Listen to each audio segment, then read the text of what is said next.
this is Harriet Grayson, your host and producer of Community Culture Showcase. And it's nice and hot. It's summertime all over our little cities and towns, people flocking to the beaches. If you're expecting to go to Misquamicut at any time or Ocean Beach early, get there about 9 o'clock on a weekend because the streets are really crowded. So I'm always happy because I love summertime and I'm a beach bum, so I'm always at Misquamicut Beach. You can tell by my lovely tan. And also, summertime is a great time because there's arts festivals all over the place. You can just go in and entertain yourself. There are agricultural festivals. There's a lot of things happening all over the area. So I'm very happy to have with me a guest, Liz McGee, who is a local artist. And Liz and I know each other from bumping into each other on lots of art gallery type of events. So Liz, welcome. Thank you, Harriet. I really appreciate you having me on the show today. This is great. So tell our audience a little bit about you, a little bit of the kind of art that you do, because you have displayed art here in our studio, in our art shows, and I am actually a buyer of some of your stuff. A collector. A collector. I am a collector yes. of Liz McGee.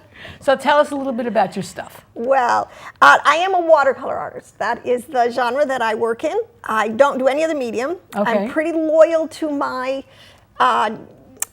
art, which is, so I have two paintings here, which I'm sure you'll see throughout the show. But I have two phases of my career. I never did, I'll tell you this, I never did art as a child. Okay. I never painted, I never drew, I didn't think I was creative. I grew up on the water, like you said. I was a tomboy, I was outdoors doing other things. But my career was as a textile designer. Okay. And I spent many years in New York City.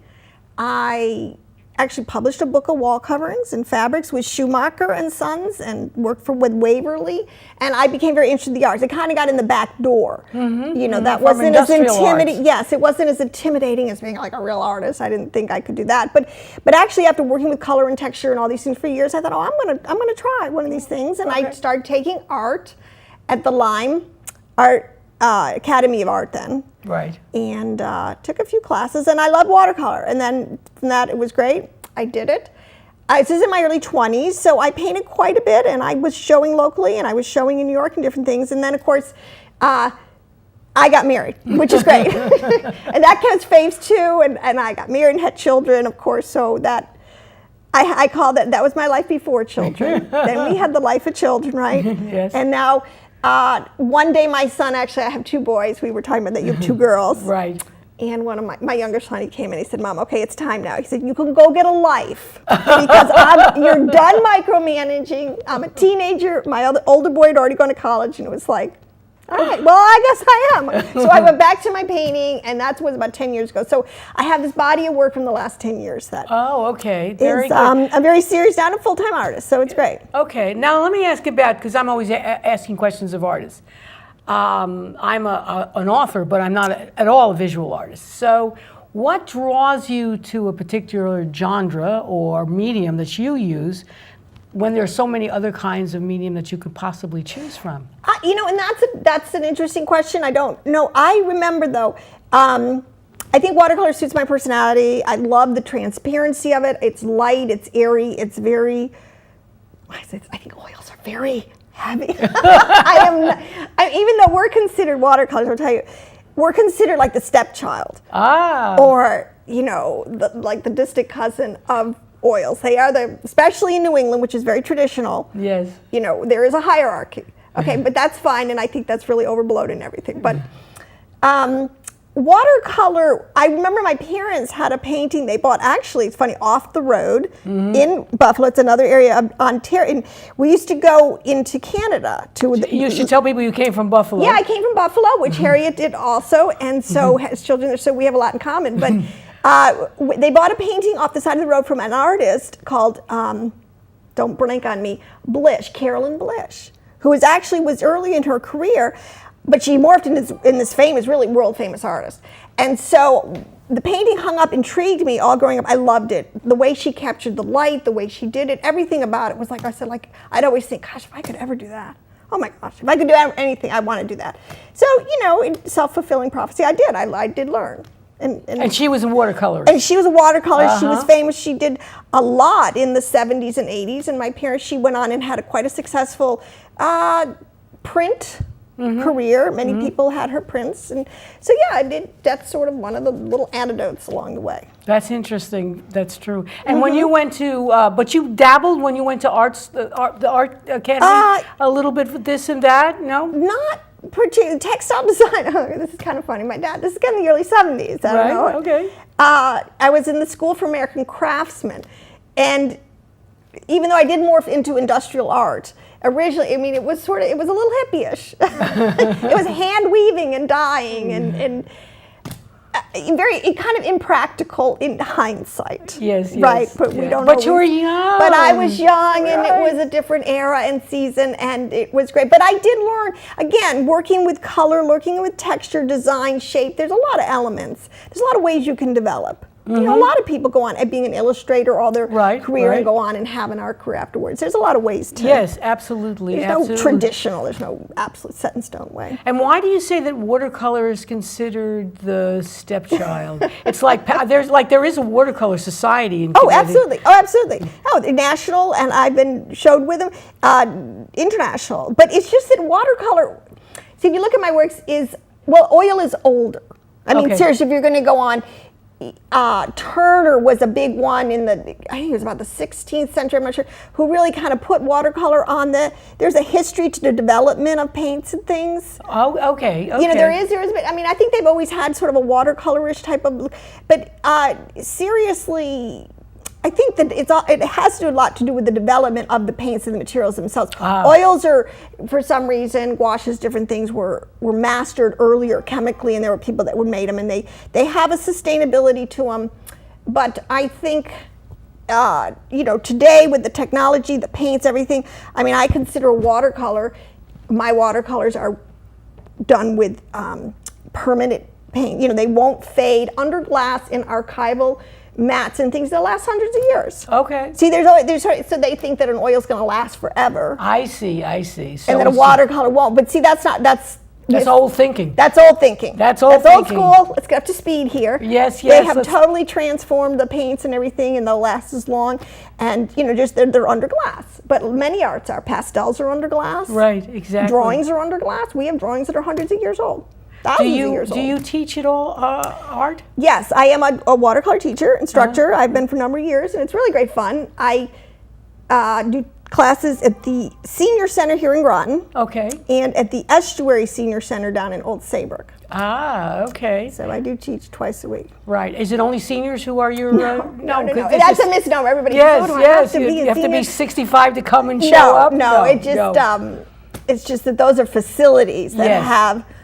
The ability to to do that. And, so I have all ages. Okay. Men, all ages. Okay. All right. Men and women. Men and women, yeah. Is there some sense that watercolors is a woman's art? No, and I wouldn't say that at all either. No, I wouldn't say that at all. It equally, I would say equally represented. Okay. And master watercolors that are men. I have some friends that I know that are unbelievable, and women too. So okay, all right. When you're creating a painting, do you take photographs, or do you create bouquets, or do you go to the site and just paint from that? What's your method? Well, there's many different methods. There's one popular way people paint today, which is called plein air. Yes. That's kind of come up in the last 50 years is now the big thing. Actually, down at the Old Lyme, you know, the Florence Griswold Museum, and we actually had a very famous art colony down in Lyme of impressionistic outdoor painters, and that was a great era, and that was a great thing. Kind of fell out of favor, but it's coming back again. So I do plein air, which is you do go out and you're right on location, your bench right there and deal with the bugs and the ever-changing light, and it's not for everyone, and it's not. But it's great because the light is great, and you can capture things and a spontaneity. And I just did a outdoor event with the Stonington Garden Club. They had, for the first time, you know, they open up the homes of the gardens, open up some of the homes, great homes with their gardens, and it's beautiful. And I was asked to be one of the artists that they were putting in the gardens. Oh, how So it was sweet. great. So I Yeah. got an opportunity to go to this one beautiful down by the point on the water. It was wonderful, and painted the garden. Oh. So that, and that was great. That was invitational, so that was good. But also, I work for photo composites. Sometimes, and I don't have it here, I have another painting in the studio here. I remember, this is what I love about watercolor. Okay. It's very spontaneous, and I like to just let the watercolor paint itself. And it's literally kind of just throw paint, spray, pour, fling paint, and you can get beautiful results. Oh. Now, I'm not talking about sometimes they will remain a little more abstract, but watercolor has such a great way of intermingling with itself. You can get effects. You looking like a Jackson Pollock? No, I'm not. No, I'm not. I'm saying I usually make my things, I will start out very loose, but I usually end up rendering into something recognizable. Okay. But the point I'm trying to say is that the way the paints intermingle with each other and create patterns and textures and things that you just could never paint in a million years. Mm-hmm. That's what I love about it. Its ability to just surprise and just come up with the most amazing thing that you really had nothing to do with. Wonderful, yeah. But you get to take credit for it, but yes, you really of course. didn't sit there painstakingly paint every little. It's just the way of interaction. I mean, there's the skill of having to learn how to do, but that's why I like it. It's great. That's wonderful. So. And there's no sense that you're going to, this was 10 years, there's no sense that you might explore something else? I don't know. Who knows? Who knows, right? Right, Who knows? right. I have a lot of my artist friends that say, oh, Liz, you should try watercolor oils. They now have developed oils that instead of being on a turpentine base, they're water based. Okay. And I have a lot of friends that say, oh, you should try. And maybe I will, but as today, no. We'll see. And part of the change is the technology gets better. Absolutely. And so you can explore different avenues because the technology is actually there. And it will last sometimes forever. And if you don't like it, you could, as some of the great masters did, you can just paint over the other well, one. and there's that too. And like I said, a well-framed piece that's put new. Obviously, you don't put watercolors under direct sunlight. Mm-hmm. You really shouldn't put any painting under direct sunlight. Right. You're going to last hundreds of years. It's an heirloom. That's why I tell you, you are as a collector. Mm-hmm. And I have a lot of collectors, and I love all my collectors. And they buy numerous paintings, and it's an investment. I mean, quite seriously. And it will be an heirloom to pass down. It's kind of, a lot of people understand, collecting art is a really wonderful thing if you can do it. Right, exactly. And of course, if you want to see some of Liz's paintings beyond the two that we're going to show today, you come to the studio because we are still hanging some of your artwork that's hanging right here in the studio. And it's actually available for purchase. So I mean, it helps the studio. It is sort of a fundraiser that we're kind of all participating in. We are a nonprofit. We look for every way we can make donations, and selling art is one of them. And also, it brings us closer, I think, to the art community, which is one of the things we want to do. We want to be a community asset. We want to engage with the community. There is no television stations around here. There's no commercial stations. You got to go to Hartford. You got to go to New Haven. You got to go to Providence. If you're looking for local stuff, we try to satisfy not everything. We can't be doing the news every day. Sure. But a certain niche of what's going on in the community. Arts in about town, absolutely. So you and I recently saw each other at the Art on Groton Bank Arts Festival, which was held on the grounds of the Bill Memorial Library. Sure.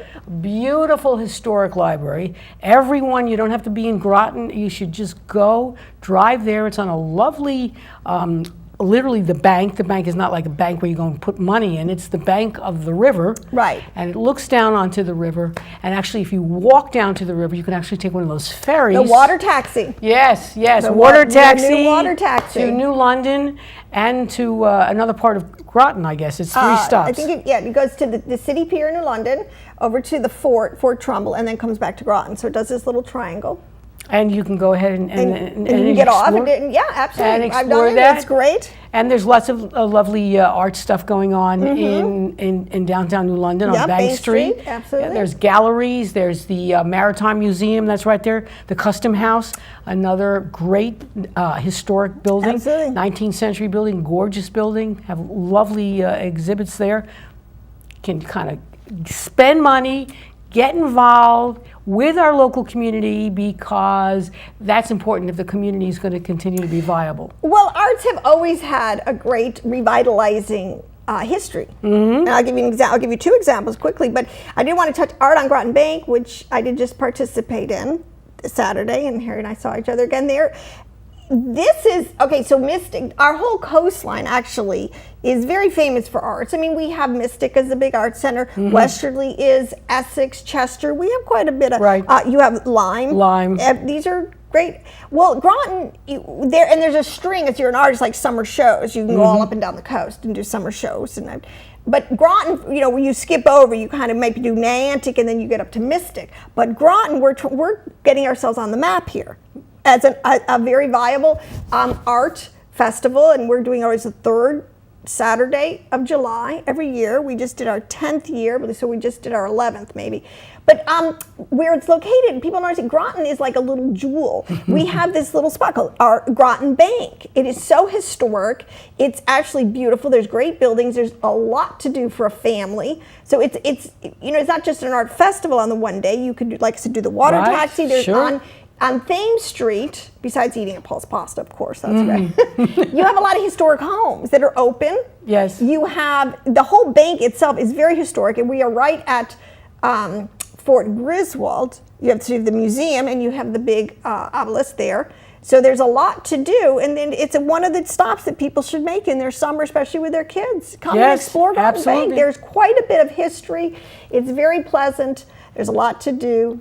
And actually, the grounds of not only is the library beautiful, it has lots of activities going on. It has a second floor that has some interesting things. Yeah, and it has a beautiful grounds. We can sit and enjoy this big, huge trees that keep you from out of the sun. Absolutely. It's just lovely. Let's talk a little bit about the Art on Groton Bank Arts Festival, because you and I have been there.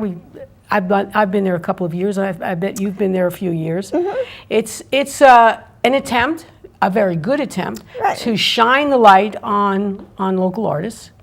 And Mark Whalen, let's give a shout out to Mark. Shout out to Mark. Our ex-mayor Marion Galbraith. Yes, shout out. A lot of people. Yes. Dave Bailey, David, thank you. Who have been active about trying to get stuff going. Yes, there's a very core group, and they're very dedicated, and you know, it does take time. I mean, Mystic has been doing their festival. I'm sure they're up to, I think they're about 59th year. Between 55 and 60, I'm not quite sure where they are there, but it takes time. Yes, the parking is much better at Groton. And actually, we have great parking. We have so much going for us. So we are working on it, and so I say the third Saturday of every July. It's a one-day festival right now, and there's plenty of room to grow. We go across the street. We haven't quite filled up the yard. There's music. We had 3 bands this Saturday, and they were wonderful, wonderful bands. There's food, plenty of parking, so it's free. So what? And I, as an author, read from my books. That's right. That's right. That they give that opportunity for authors to also be involved in it, this kind of literary sense. So we match that. It is wonderful. And we, as a studio, got involved with art because I was looking around, and the galleries, as few as there were in town, started closing, and then the Lighthouse had a gallery, and then that one closed. And then we said, well, all right, we're a nonprofit. We're not out to make any money per se, but look, there's this kind of an opening basically for us to get involved. We knew about art, but that's one day a year. This way, we have art shows. Sometimes 3-4 times a year. Again, the same idea, trying to give a opportunity for local artists to be seen, and it's a fundraiser for the studio. As a nonprofit. We are very generous in what we do in terms of what commercial galleries do. And we have a nice opening night. We have lots of food and entertainment, and there's a little wine. There's always food to eat. I mean, we got 2 Franks, both Italian. We love to eat. So there's, you got to have food. You come here if you're hungry. You can come and look around, and every time we do it, we do something a little different. We're not quite sure how we're going to be doing what we're going to be doing in September, but we're going to have another art show in September. And, Liz may or may not be back. It depends on her busy schedule.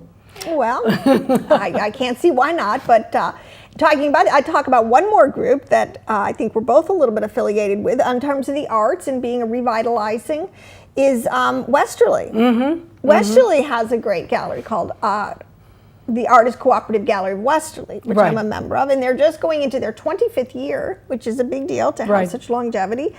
And they're going to be part of a huge new development in downtown Westerly. Now, Westerly is a great example of a town that has really protected and nurtured its arts communities, and the downtown is so vibrant. Yes. I'm sure Westerly is going to be pretty soon on that list of the 10 destination places. Yeah, I'm sure, or the 10 best towns to live in America. I mean, because it's true. They really have a vibrant local economy and a local. There's a word, soul about them. People are very, very involved in their town. They're proud of their town. They do a lot for their town. So I think it's great. The last, I say 5 years, there's been an infusion of money and new ideas and young entrepreneurs. Yes. Who have given downtown a real shot in the arm. Some of the traditional merchants, may complain, but they have to open their eyes, I think, and not close their doors at 5 o'clock every day.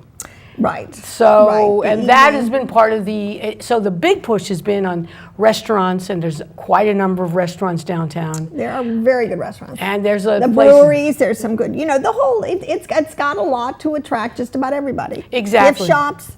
And also say the Savoy bookstore that just opened, that's that's a great spot. And now they're going to renovate the theater there. United Theater. Which started as a vaudeville house, I think. Yes, and it's going to be a great spot. And what I understand is it's going to be an arts and entertainment destination and, I guess, hub. And the gallery that we're part of, the cooperative, we're going to be part of it. They're building us into their whole architectural plan. They're going to redo our gallery. We're going to have access through the front doors. It's going to be quite amazing. No, and of course they've been working for several years on renovating the theater. It's taken a long time. It's taken a long time. Well, money has always been an issue, so it's been a while, but it is slowly chugging along. And I think it's going to happen this September. They're going to start. So it's going to be a year. It's going to be great. So.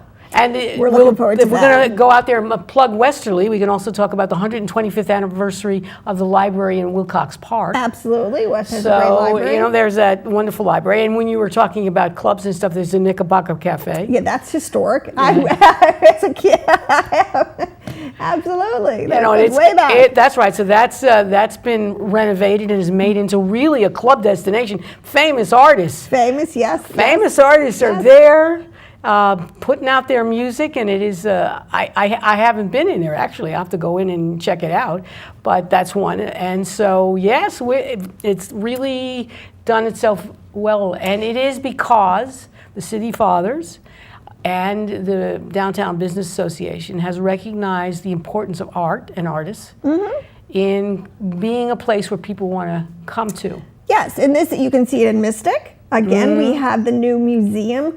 Mystic Museum of Art, which will start drawing national shows. Okay. We're going really from a local community to quite I think it's Noma, like in the Berkshires where you have, I think it's Noma, the gallery. Otherwise, there are traveling national and international shows. Okay. And I think they're trying to draw some of this caliber of art in, which is going to be quite amazing. And then I'm a member of the Courtyard Gallery. I'm one of the artists at the Courtyard in Mystic, a wonderful gallery. Del and Christian are great people, really supportive of the arts community. You have Finer Line friends. I have a lot of friends down there. Donna at Finer Line has done a great job. And Bank Street. See, these are all little centers for the art. You have the Hygienic in New London. Sure. Studio 33, my friend Sarah Monroe. I mean, this gal is amazing to me. She is, Sarah, I won't say your age, but she is a powerhouse, still going to work every day, 6 days a week. I would have long time shut down, but she's an amazing girl. Studio 33, you have John Johnson at... the gallery, the Lighthouse Gallery in New London on Bank Street. He's also done a lot for the arts. Right. So there's some people who really get behind this and really help it. It absolutely helps the community. There's no doubt about it. And so we all benefit. Everyone benefits. And there has been a big push. Many years ago, I was involved with something called the China Institute, which was a promoted arts and culture of China. Okay. And not anything to do with people when they came to America, but here coming from the old country and promoting the arts and culture. And twice a year we would do an art show. And our art shows were lavish. I mean, I had to raise $500,000 for each one. And one was an original one, where we would get art from literally all over the world. And the second one would be a traveling show that someone else had done. And they would literally have a space and literally take it apart from floor to ceiling twice a year to create the atmosphere and the right milieu for the particular art, depending on what the art is. So yes, art can change everything. Art can change. Now I know that there's a lot, as much dissent. Should I use the word dissension? Or there's not everyone is as enthusiastic about certain genres of art as others. There's the social protest art that can get a little crazy. But basically, art has a way. It's our soul. It's a way to express what's in the soul, and there aren't too many. It's very old. It's very ancient. It's very valid, and it's very healthy. And I think if you keep, and I'm all about promoting the beautiful soul. I mean, I am. I'm not a dark artist per se. I mean, look at my work. I know that, and I'm not saying, but I am about the beauty of the creation, what's out there. I do a lot of landscapes. I'm probably would be defined as a impressionistic realist. Okay. That's sort of a genre. It almost sounds like a contradiction. Yeah, I fluctuate somewhere in between, impressionism and realism. And I try to find this balance. That's what I like. That's what I paint. And I have, it's great. People respond to that. But I do call it the beautiful part of the soul. We live in a beautiful area. The other thing is, I mean, I can't imagine between the water and you have the hills. You have so much variety of landscape. Right. Garden, just immediately, just access to so much. Can we get a picture of Liz's work here? Can we kind of focus in on one of her paintings here that are displayed? We have two on display. And what we probably want to take a look at, shall we go to which one? Well, let's see. Whatever you pick, Frank. Follow the camera. Follow the camera, Frank. We'll go anyway. We'll go where you lead us. Where you lead us. So this way you can actually see closer what kind of art Liz has created, and at the same time Liz can describe it, which is better for the artist than for someone who's a novice to take a good look at it. So here we are. We have a little bit of that white square is not part of the painting. Okay, there we go. We'll try that. Yes. Well, I did do a whole series. I don't know if you recognize this. This is our Thames River. That is from our bank, Groton Bank, looking across the river to New London at a sunset time.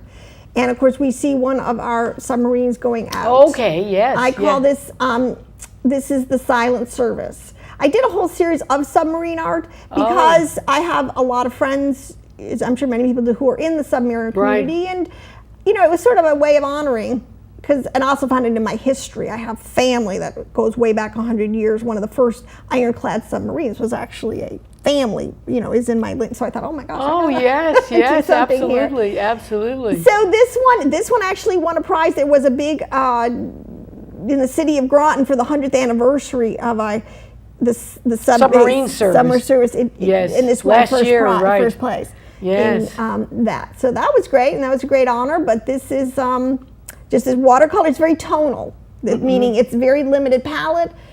Because it's at a dusk scene. So yes, it's very limited palette, but that's one piece that I thought I would show. Now, when you did this one, were you sitting on a bank and looking out into the water and imagining the submarine coming by? Well, again, this is where, because I walk constantly in the neighborhood and can see this scene. Okay. Very often. This is a composite, really, between different sunsets, different photo images I have. I did not paint that quote unquote plein air at dusk. You couldn't even see. So this is a studio piece. Okay. And it is kind of a composite. I use a lot of reference. So I would have different kind of sunset pictures or different. But the houses are accurate from Bank Street, and of course we know our submarine. So that is that style. This would be called a studio piece. Okay. Produced in the studio. Okay, and the effect would be it was kind of a fairly dark. Sunset. Darkness of the sunset. Right. And then the contrast with that is the beautiful sky itself being that orangey Right. color. And I don't think the light here is giving it justice. It's a little more, much more vibrant. The sunset itself, you can see the colors are more vibrant. So it's not. It's a little more muted in the coming across here, but from the reflection and stuff. Right. But I think you get a real sense, as you would. That to me looks like impressionistic. So something that I would imagine because of the sense of the sky, the way it looks, and although the houses have that sense of realism. The whole issue with the sky gives it, I'm not an art expert by any chance. I'm giving my reflections. Well, that's sort of the thing. I developed to the side where I do start very impressionistically, and then I tend to render certain areas more than others in a painting. Right. Which will kind of, it's like a soft focus, hard focus type of a look. That's great. So, that's great. That's very beautiful. And of course, the submarines. It was my poor mother before she passed. She was at the Oddfellows at Fairview, and which was right down right down there is the river. Right. And her greatest satisfaction was watching those submarines go by. Yeah, the tugboats. It's great. And the other one, of course, is watching. You don't show it here. Is the Coast Guard Academy is across the river, and watching all the cadets do their little sailing exercises and stuff like that. So this is a really beautiful place to be able to see everything that's going on, and we forget how important water was for the whole development of the whole world is like that. The closest thing, when you have a vibrant water, you have then lots of houses come up. It doesn't have to be whaling. Right along the shore. Exactly. That's what our history is. It's right there, and they used to have the barges. They had ferries that would take the.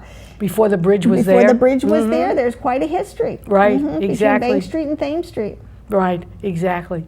So now we have something quite different, if we can shift gears, and we can look at the our other painting, which is... Well, this is another one I did recently, and this also won a prize. This piece is called Bedazzled, but I will say, I'll throw out there, I have a website if you ever want to see my work. It's www.lizmcgee.com. It's just you can just put my name in Google. Liz McGee comes up, and I have so this is called Bedazzled, and this piece just did win one of the major prizes in the regional show that's hosted every year by the Artist Cooperative Gallery of Westerly. So I was pleased with that, but this is actually what I do a lot of. This has a little bit of a story because I painted this once. I had a picture of the white tulips, the white flowers, and sometimes I will play with a photo. You can get all these different images, and so I had played and got a lot of contrast between the white, the red, and the black. And I painted a painting, and I liked it. It was great, and I framed it, and that was that. But I do this all the time. But then I look at it. There's a stage of you're very emotionally attached to a painting usually. Well, I am when I first finish it, because it's like you've put so much into it, and I get very. My husband, who I love dearly and is my best critic, I have sort of had to kind of train him, sort of teach him, honey, don't say anything really bad right away. Say something nice first. Right, then hold back and then couch it a little bit, because you're very sensitive. I think it's great, but he'll immediately see the other pair of eyes, because you've been looking at it for so long. And he'll say, yeah, but don't you see that? And I'm like, no. What? Yeah. So anyways, I do this, I'll look at something, I said, it wasn't finished, it still needed more. So I take it out of the frame. I'm constantly taking paintings out of the frame and reworking them, adding, taking. This is the thing about watercolor, people don't really realize that. You can work it. In my classes, I always say, work it, baby, work it.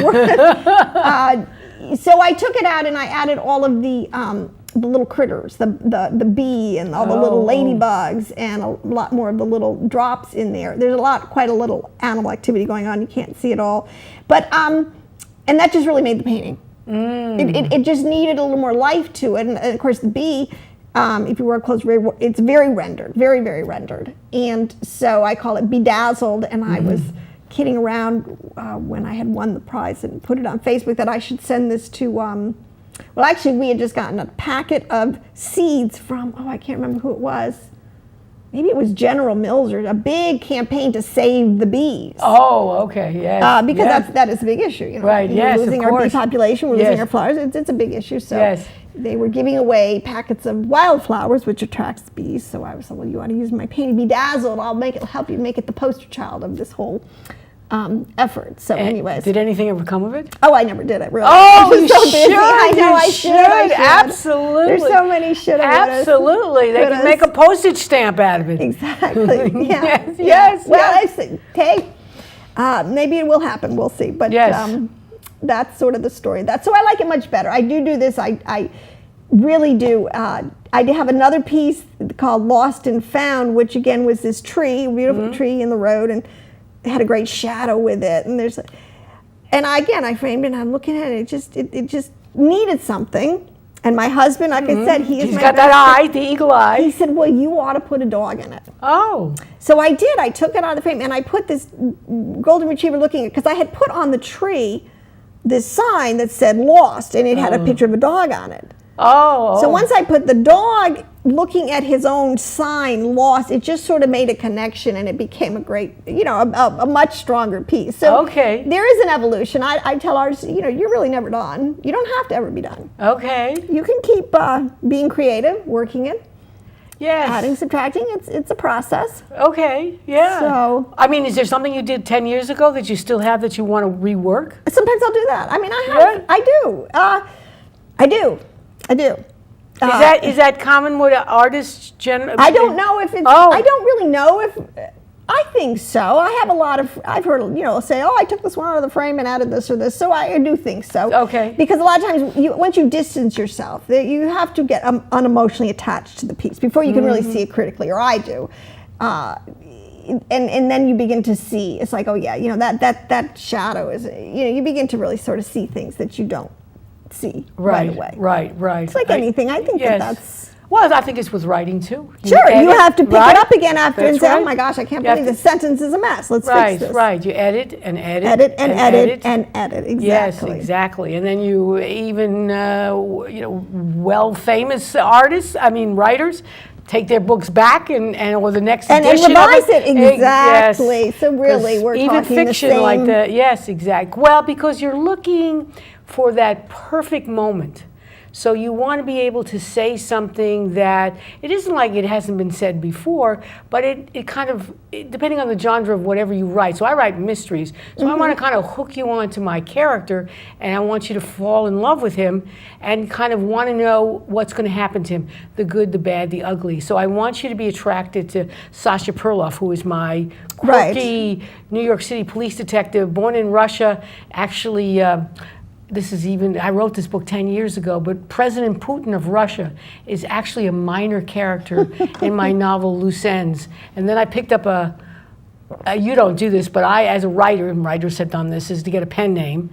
So for my novels, I call myself Anastasia Goodman. Right. It's a Russian, got to have Anastasia, famous Russian name. Goodman, because actually that's my maiden name. Okay, there you go. So I put those together, and so you're always looking to connect with the audience.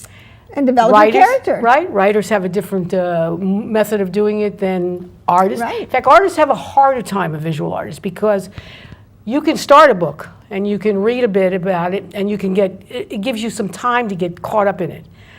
Visual art, you got to either connect or it doesn't happen. I think you don't have Are you saying you luxury. as the viewer, when you're looking at a piece, will either attract you and you'll investigate it more, or it will totally repay you? Right, and you have the leisure in in writing that you can get into. Sometimes you'll even still like a story, even if it takes you a while to get into it. Right. And I suppose too, people's art, their taste will change. And I have some people that, I suppose that there's a little more in the visual, you're a little more trigger. Right. I think it's possible. First impressions might be more important. Right, it's true. It might be true. In terms to attract. I will mention I am, a fun thing. Now, the other side of the coin is there's a whole new world of cyber art. I mean, because now with the whole event, electronics, and now I have a Facebook page and an Etsy page and a Pinterest page and a website, there was never, 25 years ago, you didn't have that kind of, right.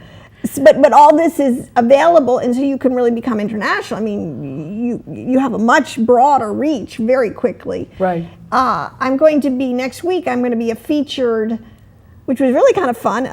There's a gentleman on Facebook who is a curator of this called Cyber Art Museum. Oh, and okay. he does a feature for 2 days of a different artist. And he happened on my work. He really liked my work. We started kind of talking a little bit. And so I'm going to be next week one of these featured cyber artists. So for 2 days, a total of 24 of my paintings he features on this site, and it gets tons of hits, and it's really international, and it's going to be great. And I'm yes. That just came out of nowhere. So the way to reach out is really amazing. And yes. opportunities come, and so yes, cyber museums. Who would have thought? No. He's a curator of a cyber museum. You think of cyber terrorism, but not cyber museum. Yeah, I mean, it's online.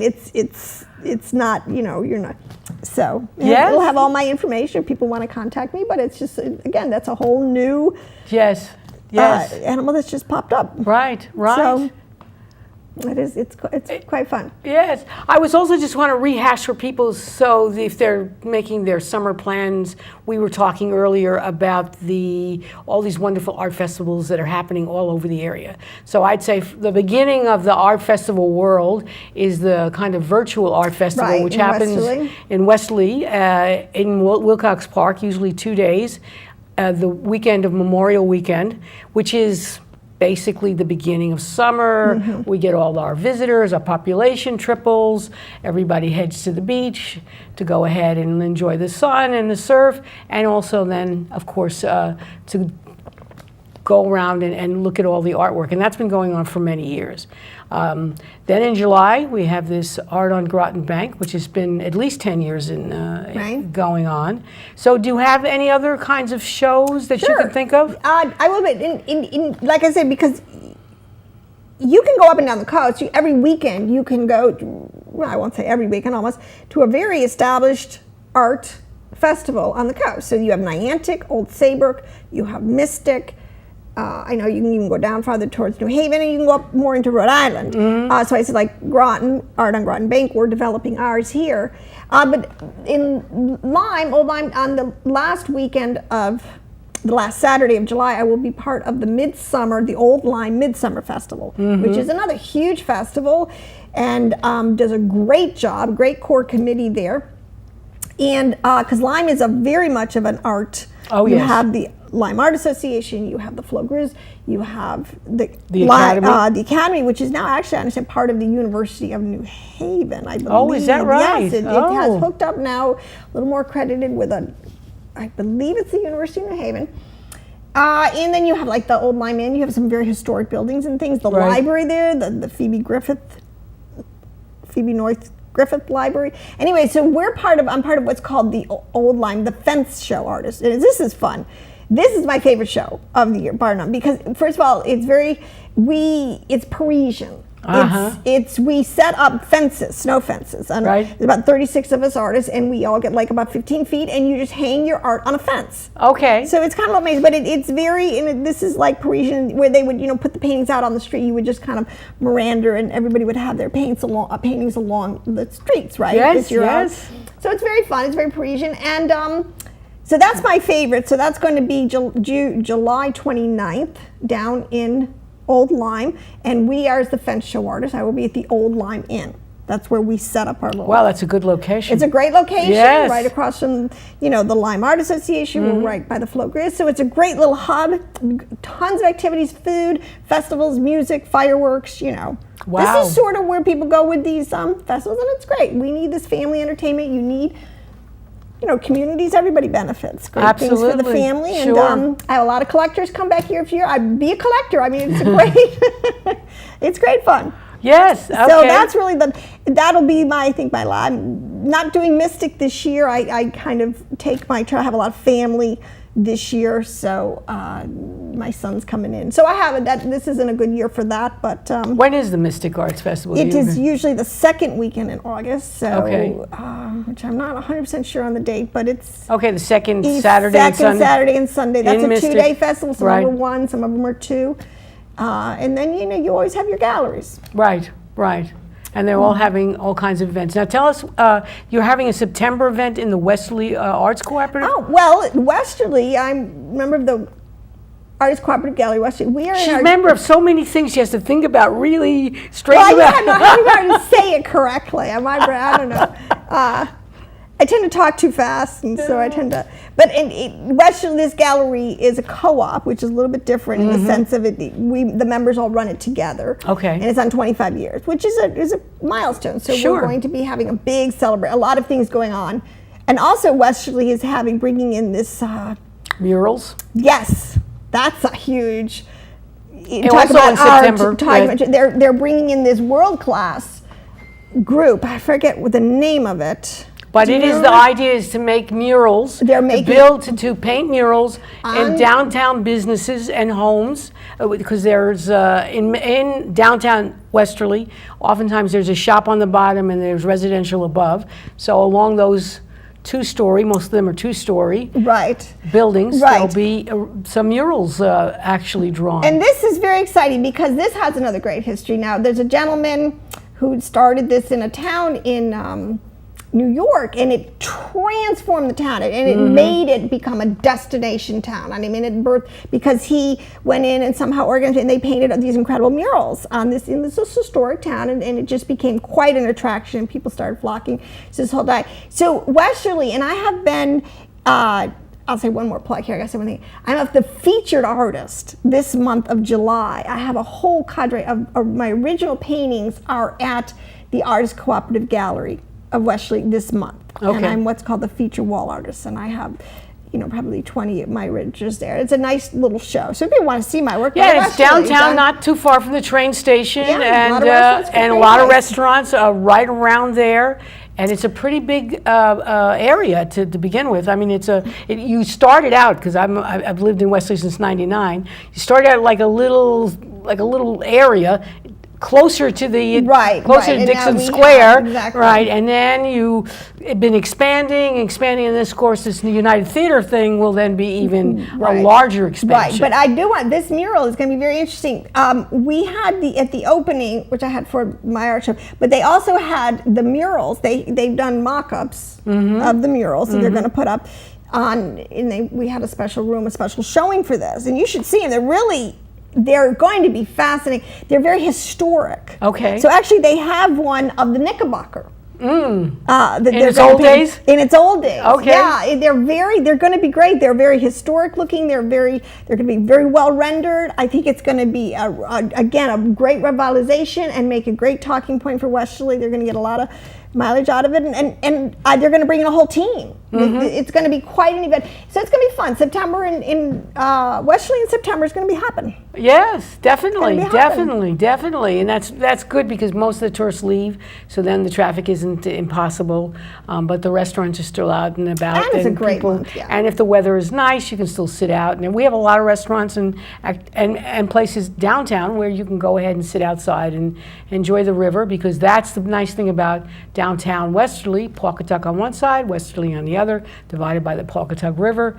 Very nice, very pretty. And one of these days, the politicians will get together and we're going to get that walk, like San Antonio Walk, which they've been talking about for about 20 years to get that thing going. But, that's a political thing. I will say that also Groton is going to do the same thing. Oh, New London and Groton? Well, we have Thames Street in Groton. Yes. Is again, we are a Baltimore.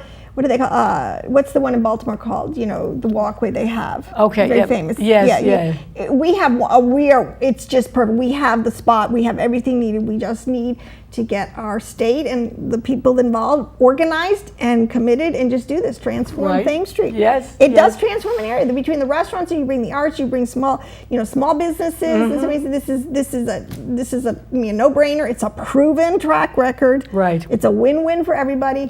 So, but it does take time to get all the Yeah, it's not players even, in it's place. not even so much a money issue. It's just a cooperation issue. The cooperation, your Yes. state, local, and developers. Yes, absolutely. The whole, And of course, what I was talking about in Westerly would be 2 states. So you have to get the cooperation of the Right. 2 different states Right. who are both a little chaotic when it comes to Right. organizing and cooperating together. But when I think of, I grew up here, well, I didn't actually grow up in Mystic. My family is from Mystic, going way back.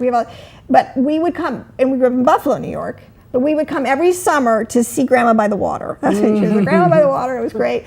But I remember Mystic, when it was a sleepy little town, we would drive all night. My dad would drive all night from Buffalo, and we'd roll into Mystic, you know, at like 6 in the morning, and there was a bowling alley and a restaurant there. And it was Dead. It was Podunk. What can you say? I remember it. It was great. I love it.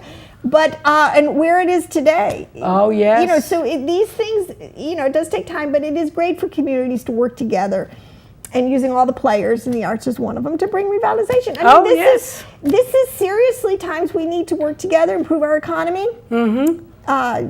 We do. Yes. All generations too, because And everybody the has a place, stake in and it. be a nice place for people to live. And we have, certainly in visit. Westerly, and Western Mystic has the same thing, where people are not full-time residents. Right. They just, which is actually for towns, my original training was as an urban planner. Oh, okay. So I'm interested it's in probably the- hard. It's Yes, probably yes. So one of the things is you really like to have a lot of part-time residents, because they don't demand school that's systems. funny. Oh, yeah, I never thought of it You know, that way. they don't demand a lot of senior services. But they spend a lot of money They in spend town. a lot of money, and they pay Okay. taxes. That's right. So Okay, I mean, that's there is good. nothing more ideal than people who have second homes. Okay. And so Mystic, I'm sure the planners in Stonington Sure, love it, sure, as sure. well as the planners in Westerly love it, because Sure. they're not as demanding, and they really help to get some extra juice in the town. This is the whole area. This area has, you know, with Mystic Coast and Country, and I remember, you know, there's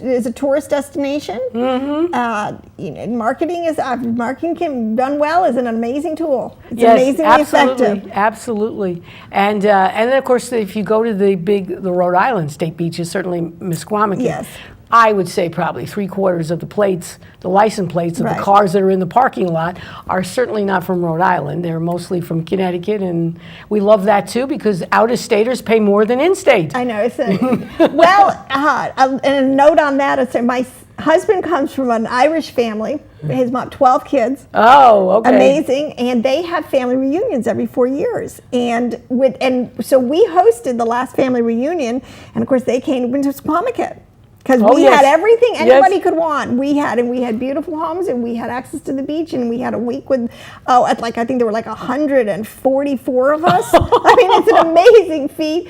It's really amazing. They do stay in touch. There's a little, and it's coming down to the next generation. So it was our turn, our generation. The original 12, so to speak, are kind of, but it's now done in our generation to host Right. it. So my husband and his sister, and we hosted, and it was great fun. Yes. All out of town. I mean, Yes. we had spent a lot of money. It was great. Keep that money flowing. Keep it. But because there was so much to offer, we had everything. You had everything Right. that somebody who wanted to travel, you know, to do a week somewhere could do. There was Absolutely. just plenty to choose. Yes. Yes, absolutely. So we kind of love that. And this has been the changes that are actually relatively recent. I mean, Westerly was a sleepy little town 15, 20 years ago.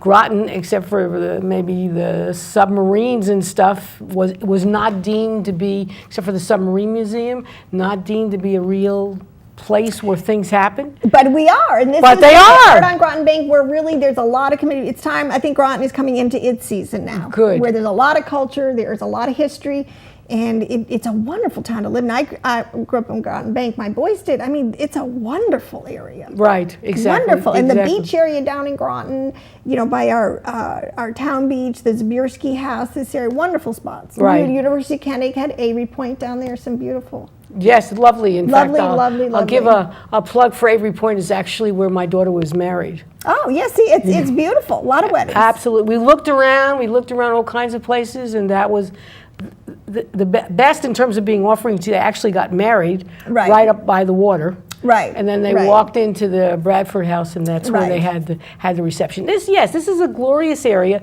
And I think part of the other thing that's going on is that young people who live in big cities like New York and Boston They come here, they want to relax, they want to have fun, and there's places to have fun. There's lots of breweries, there's lots of restaurants, Sure. There's the beaches, there's amusement parks down there, there's museums if you want to go to museum. I mean, it's all everything. There's everything. And within there's about water sports, there's hiking, there's everything. there's you need. everything. So it is. Boating, It's great. exactly, within about probably a 40, 50 mile coastline. Right, and we're accessible between New York and Boston. And that's where most of our visitors come. But of course, you're now in cyber world, so with your painting, so people in Switzerland and Australia can go ahead and get your stuff. And I do get a lot of my work. I do a lot. I try to represent the area, so I have sort of a whole line. I call it my cottage industry. I actually have a lot of my work that I have reproduced as reproducible art. Prints. Well, prints, but also reproducible art. I do art decor, like high-end gift items. I have this whole line of banner I call views and vignettes.